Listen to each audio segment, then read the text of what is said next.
The rising inequality and growing political instability that we see today are the direct result of decades of bad economic theory. It's time to build our economy from the bottom up and from the middle out, not the top down. Middle out economics is the answer. Because Wall Street didn't build this country. Great middle class built this country. The more the middle class thrives, the better the economy is for everyone, even rich people like me.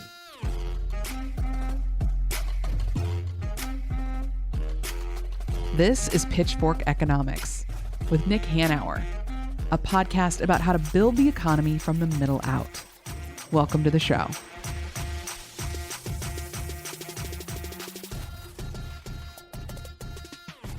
It's tax season, Nick, and I like to get out ahead of it. I did my taxes recently. It took me, I don't know, maybe an hour. Because unlike you, my taxes are relatively simple. Yeah. These days, standard deduction, so I'm not itemizing. W-2, because you employ me. Yeah. And I would have paid a little. It's different. It used to be that I would get a little bit of a refund, but I got a nice little tax credit from the was it the Inflation Reduction Act for I installed a heat pump this year. Oh, no kidding. There you go. Yeah, so I got a couple $1,000s back from that, which it means I'll get a little bit of a refund this year. How about you? How are your taxes going? You got TurboTax pulled up? No, I have no idea. I don't have a clue. I think we have to file in most of the states because the entities have presences in all the states, and no, it's a pile of paper that's almost a foot thick by the time it's done, and I don't understand how it works. But what I do understand is that the Trump tax cuts substantially benefited me and most likely did not benefit you at all. No. And that's the subject of the podcast today, because we have one of the country's most informed tax policy experts to chat with us. Samantha Jacoby is a senior tax analyst with the Center on Budget and Policy Priorities.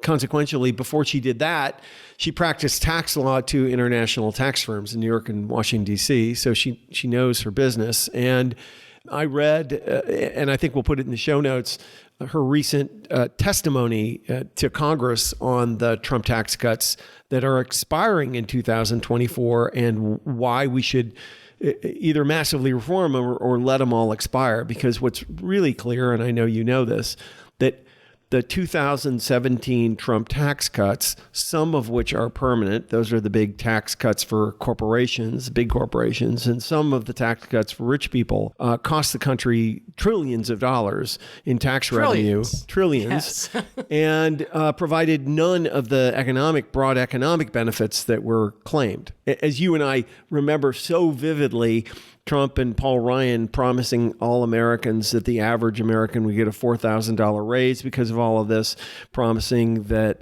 these tax cuts would pay for themselves, promising massive increases in GDP growth, job growth, et cetera, and literally none of the benefits materialized. But the deficits materialized. Uh-huh. And certainly the benefits to rich people materialized. Well, that's clearly we have to blame Social Security and Medicare for the budget deficit and have to take that pound of flesh. You'd still have to pay your deductible before when they take out your pound of flesh. That's right. But what many listeners may not know is that these tax cuts all expire in 2020. Or no, they don't all expire. The corporate tax cuts have been made permanent, but because many of the tax cuts expire in 2025. This requires Congress to reenact them and for the president to re-sign them at that point. So it is obviously going to be a point of massive negotiation. And that creates a big opportunity to right some of these wrongs and straighten some of this nonsense out. You would love to believe that Congress could be functional enough to reform the whole thing. That's unlikely, but I do think... Either way, Nick, assuming we still have a democracy in 2025, there's going to be a public debate over this because there's going to be a battle in Congress one way or the other. So it's really great to have Samantha on to explain to us what is at stake here in the coming year. I'm Samantha Jacoby. I'm a senior tax legal analyst at the Center on Budget and Policy Priorities. We are a nonpartisan nonprofit research and advocacy organization that focuses on ways to improve economic opportunity for particularly folks who have low incomes. And I focus on tax very broadly, revenue side tax policies, as well as tax policies to boost incomes for low income people and families. You know, you've got two people here asking you questions, one of whom benefited greatly from the Trump tax cuts of 2017, and that's not me. And then there's me who it didn't really help much. I think maybe actually I'm in the area where it didn't help at all. So explain what some of the major provisions were and what is set to expire soon. Yeah, so I think it's helpful to understand a little bit about how the 2017 tax law, it made permanent changes and it made changes that were temporary. So the things that were made permanent, the things that the law's authors prioritized were the law's big corporate tax cuts. Those are all permanent changes. They won't expire. The things that were made temporary were the changes affecting households. So a few of the things that are set to expire in 2025, there's a lot in there. I'll just go through a few of the provisions. The law cut individual tax rates sort of across the board, including the top tax rate that applies to people who have incomes over $600,000. And just by itself, that one change to the top rate from 39.6% to 37%, that would have given, say, a married couple with $2 million in income, a $36,000 tax cut. A couple of the other things that happened in that law, there's the law created a new 20% deduction for owners of pass-through businesses like partnerships that lets those owners deduct 20% of their business profits. That means if you're an owner in a partnership, you would pay a top rate of 29.6% on that income, that partnership income. But if you're an employee doing the exact same work, but you're not an owner, you pay a top rate of 37% under the law. The law also cut the estate tax, doubled the amount a wealthy person can leave to their heirs without paying estate tax. So for the few estates that remain taxable after that change, that's a $4.4 million tax cut per couple. The law also made some changes to the alternative minimum tax, or AMT, made far fewer households subject to that. Those are all changes that mostly affected higher income affluent households. There were some changes that affect lower and middle income households. I think those changes often offset each other. So some changes like increasing the standard deduction, increasing the child tax credit, those things benefited many families, but then other changes increased their taxes, with the end result sort of on net being modest tax cuts compared to very large tax cuts for those high income people. Can you put some numbers on this a little bit? So in total, how much did it cost the country? These tax cuts cost the country? Yeah, so the Congressional Budget Office, CBO, in 2018 estimated that over the 10-year budget window, that's how budget estimators, they work on 10-year windows. Over that 10-year window starting in 2018, the total law, including both the permanent corporate tax cuts and the individual tax cuts, would cost $1.9 trillion over that 10 years.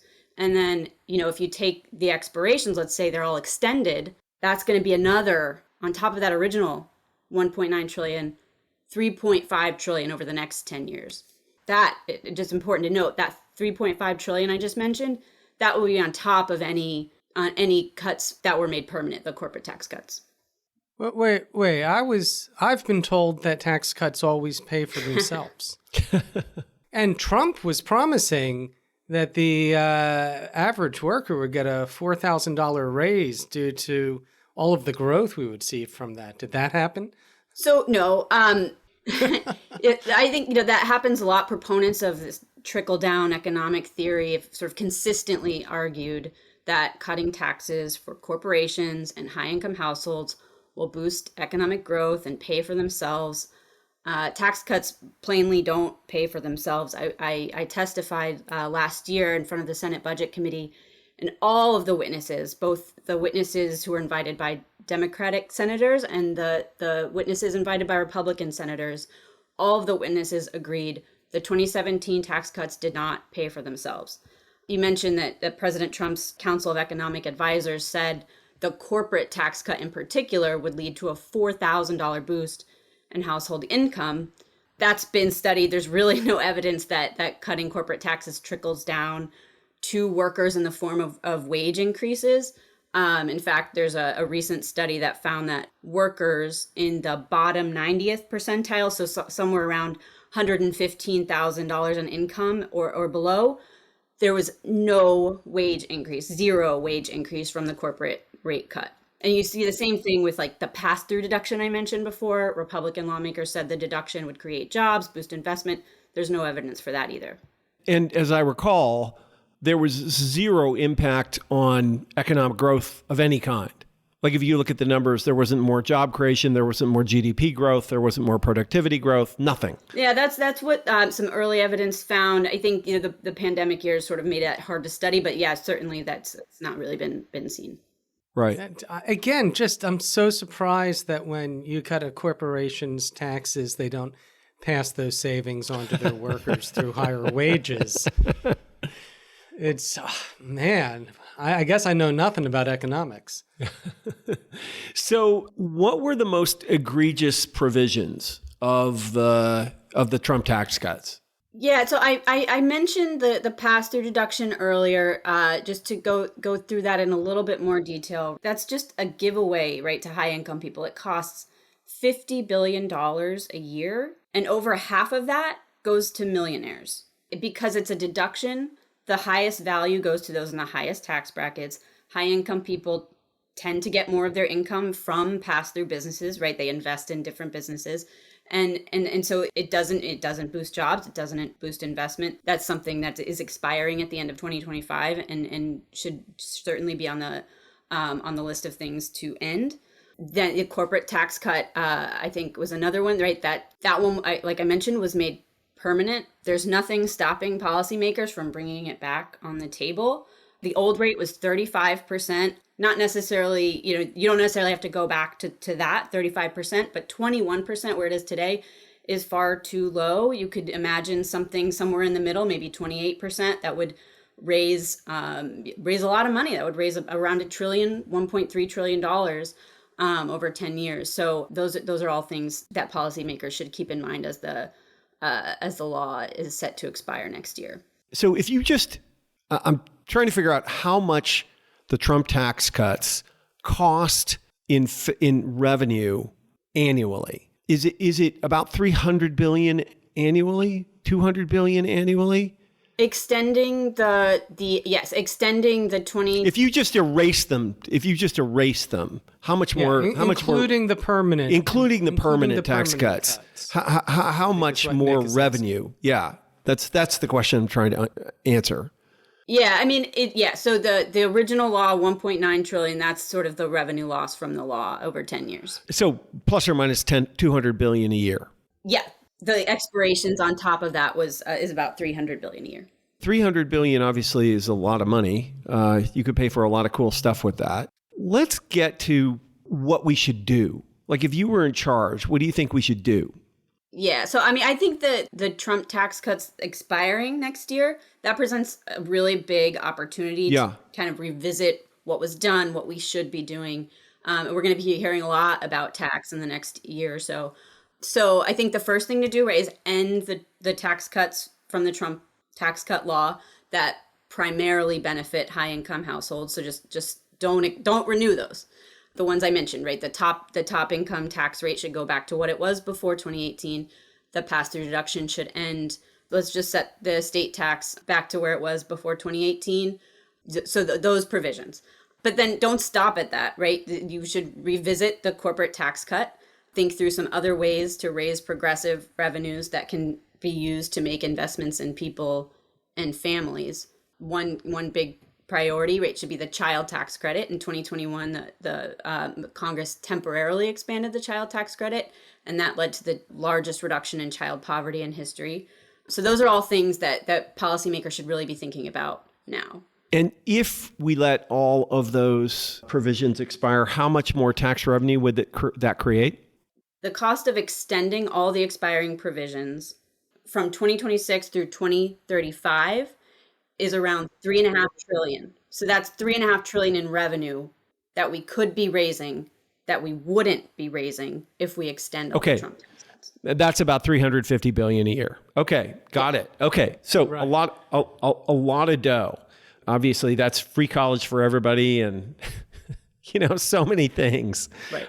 Restoring the child tax credit. Et cetera. We need more revenue, not less revenue. That's a fact. We have an aging population. A fifth of our population is going to be over 65 in 2034. That means Social Security budget, Medicare, Medicaid, those are all going to keep going up. So, and that's not even to mention, all the unmet needs we need to invest money in, right? Addressing climate change, housing, childcare.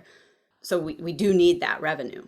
Well, let's talk about another $150 billion a year, which I find to be actually one of the most egregious parts of this, and that's the $150 billion that Nick's buddies, millionaires and billionaires, are evading right now due to lax enforcement from the IRS.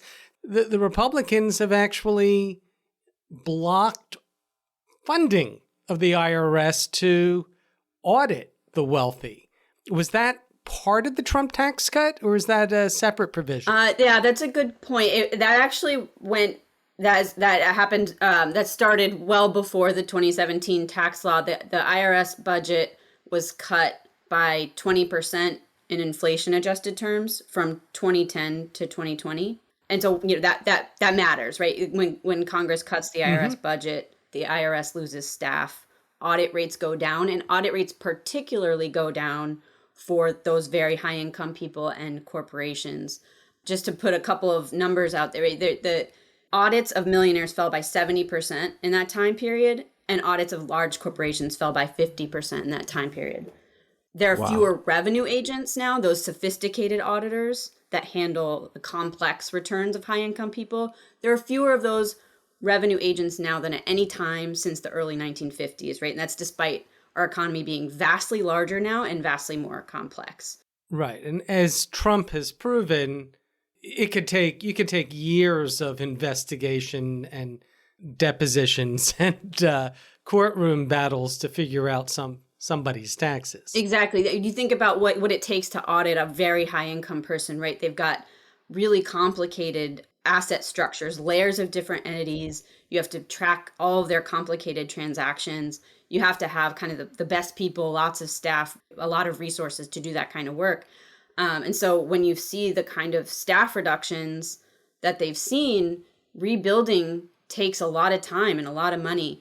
You can't just hire everybody right away and put them out there and have them do audits. It takes years of training. So the Inflation Reduction Act from a couple of years ago started this process. It allocated $80 billion over 10 years to the IRS. That was a really big investment that would let the IRS start taking those long-term steps. But it's tenuous, right? Congress agreed to cut that $80 billion in funding by $20 billion in the last year over the debt limit agreement. So, going forward, if we want to see the kind of increased revenue collections that we can see from IRS investment, just to take a step back, right? That's increasing revenue without raising taxes, right? But to do that, right, policymakers have to prioritize making sure the IRS has enough funding on a permanent basis. So when you cut taxes, that reduces revenue. When you cut the funding of the IRS, that also reduces revenue. Tax cut for tax evaders. Yeah, but don't worry, Nick. If Trump wins in November, I think you'll be audited. Yeah, maybe, or worse. Yeah. Is there an opportunity for substantive tax reform in 2025 as this stuff expires? Are there provisions for middle class people that should be extended? Samantha, if it was you, would you just let it all expire? Yeah, I think there are certainly things in the law that benefit low income and middle income people. I mentioned the child tax credit. That's a really big one. The standard deduction, I think, it helps simplify many people's returns. But what you can do, right? You can say we're gonna let all these things for high income people expire, and we're gonna take a look at the things for people who have sort of more modest incomes and pay for those things by increasing progressive revenues, by increasing the corporate tax rate somewhat, by looking at some of our policies on capital gains and maybe some international tax reforms to sort of end profit shifting. Those are all things that raise progressive revenues and can help pay for any extensions for sort of more low income or middle income families, in addition to revenues to start investing in some of those things I mentioned before, like climate change and other policies that we really need. Is there anything Congress could do unilaterally to stop this profit shifting overseas? What the 2017 law did is it sort of changed a little bit about how we tax the foreign income of multinationals. And I think what was in there was an interesting place to start, but needs to be made more robust. So I think that's kind of the place to start. Take those provisions in the 2017 law. There's for instance, a minimum tax on foreign income of U.S. multinationals. That rate's only 10.5%. That can be made somewhat higher. So certainly, there's reforms that can be done and should be on the table in 2025. Interesting. What's your sense about the mood of Congress? I just wonder. You obviously are talking to people. What's your sense? One thing that's kind of interesting that I don't think we've always seen from Congress. I think it's certainly tough to get anything passed in a bipartisan way. But what we've seen in the last couple of months, there's a bipartisan tax bill that passed the House that would include some changes to the child tax credit, increases for families with low incomes. And on the other side of that, some changes for businesses. So it's more generous depreciation deductions for businesses that make investments, for example. So you sort of have something for business and something for families. And to pay for it, they've proposed two changes to a COVID era provision that was intended to sort of help businesses get through the pandemic, but has kind of been plagued by fraudulent claims in recent months. So it is sort of an interesting dynamic, but the bill is paid for. That hasn't always happened. So I think that's a good precedent, right? If we're going to extend tax cuts, those things need to be paid for. And that bill, I should mention, has only passed the House. It's kind of stalled in the Senate currently, but we're hopeful that it will move forward. Is there any part of the Republican caucus that is constructive on this issue? I think we're gonna try really, really hard to get Republicans on board with some of the things that we are proposing. You certainly, in terms of the child tax credit, there are Republicans that have been constructive, and I think there have been a few Republicans who are seemingly not so crazy about the big corporate tax cuts as well. So those maybe could be areas of potential bipartisan cooperation. But they're the party of fiscal responsibility, right? That's what that's what voters seem to believe. They trust Republicans more on the economy and on the budget than on Democrats. So you'd think they'd want a fiscally responsible budget instead of an extra $3.5 trillion of deficit spending. That's the hope. Do you think that tax cuts pay for themselves nonsense gets any purchase anymore? Do people still say that, believe it? I mean, it's so discredited. Are we going to hear a bunch of that? Of course, we will hear some of it. But does anybody still believe that? Or I think you'll probably still hear some of it, but I think I think you're right. It's been discredited pretty widely, and I think most mainstream economists, policy people on both, sort of more conservative and more progressive sides, both sort of agree that generally tax cuts don't pay for themselves. I think that's been somewhat of a shift in the last few years. That's good. I don't know. It's hard to argue with a curve drawn on the back of a napkin. which is what has guided our tax policy for the past 40 years for some reason. I'm sorry. I'm just like throwing in sarcastic comments. That's right. For our listeners who don't know, that's a Laffer curve joke. Yes, the appropriately named Laffer curve.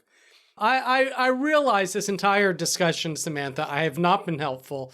All I've done is thrown in sarcastic comments because I find this whole conversation so frustrating. In fact, if I remember correctly, the CBO report on the Trump tax cuts said that it did not pay for itself. I mean, they passed that knowing it would create deficits, and that's what the Republicans have done all along. I don't think they've ever truly believed it. They just come in there, they pass these tax cuts, and it's part of their goal to Grover Norquist's dream of shrinking government down to the size where you can drown it in a bathtub.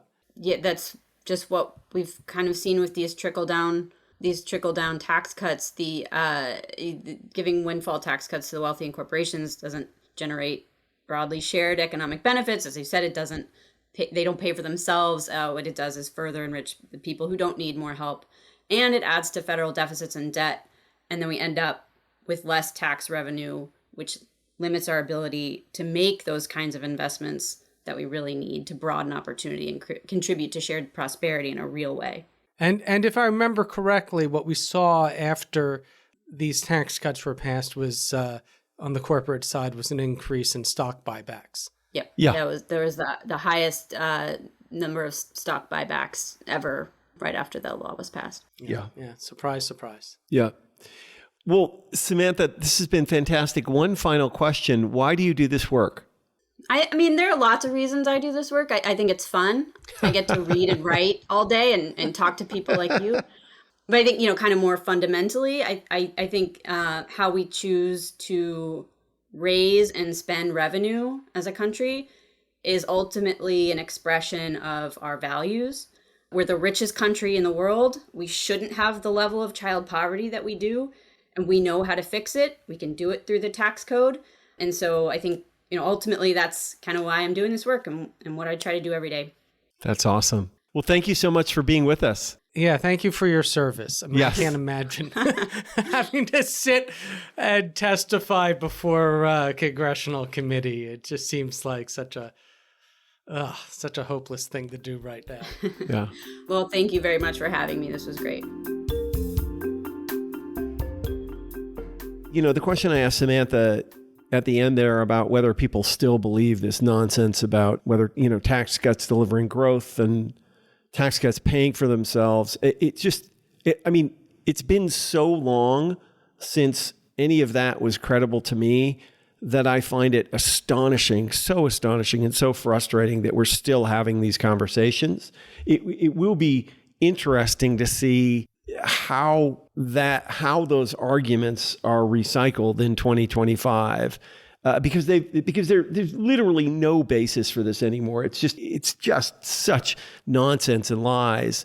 But even given that, the upcoming tax fight is going to be a tough one. Because at the end of the day, the people who are advocating for these tax cuts don't give a crap about whether they pay for themselves, don't give a crap whether they increase growth. This is just a money grab, a short-term money grab for the very rich and for the politicians operating at the behest of the people who finance their political careers. I think it's worse than that, Nick. It's worse than just a money grab. I think this is a win-win for that side. Because on the one hand, it helps to enrich the rich. Most of these tax cuts benefit the wealthy. But also what it does is it impoverishes the government's ability to provide the services that people want and need. That's right. And so what that does is it destroys confidence in government and faith in the government, and further erodes our democratic institutions and norms, which is what the other side has been trying to do for the past 40, 50 years. Remember, this is, and I said it, I mentioned that Grover Norquist quip about wanting to shrink government to the size where you can drown in a bathtub. That's the goal of all this. Yeah. I saw some study recently that showed that apart from the extraordinary one-time expenses of both the financial crash and COVID, where the federal government had to spend trillions to keep the economy from collapsing, and in COVID, oh my God, was it well spent? I mean, it really worked in terms of the misery it helped prevent. But apart from those one-time extraordinary expenses, our entire deficit is a consequence of the Bush and Trump tax cuts. That without the Bush, if you just eliminated the Bush and Trump tax cuts, we would not be in deficit. I mean, right now, we'd be raising more money than we were spending. Yeah. So incredible.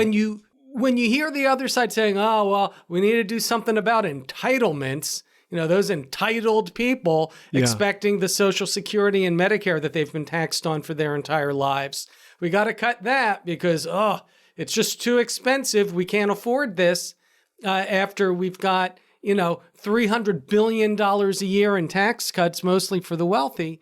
This is the goal, is to essentially destroy our ability to govern. I have to say, Nick, I got into this 20 years ago as a state and local blogger, and I was always so incredibly frustrated by the impoverishment of the public debate on taxes, because we only tend to debate one side of the equation. When we talk about every time the state would face a budget crisis, it was always, we have to cut spending. It's always about the spending side.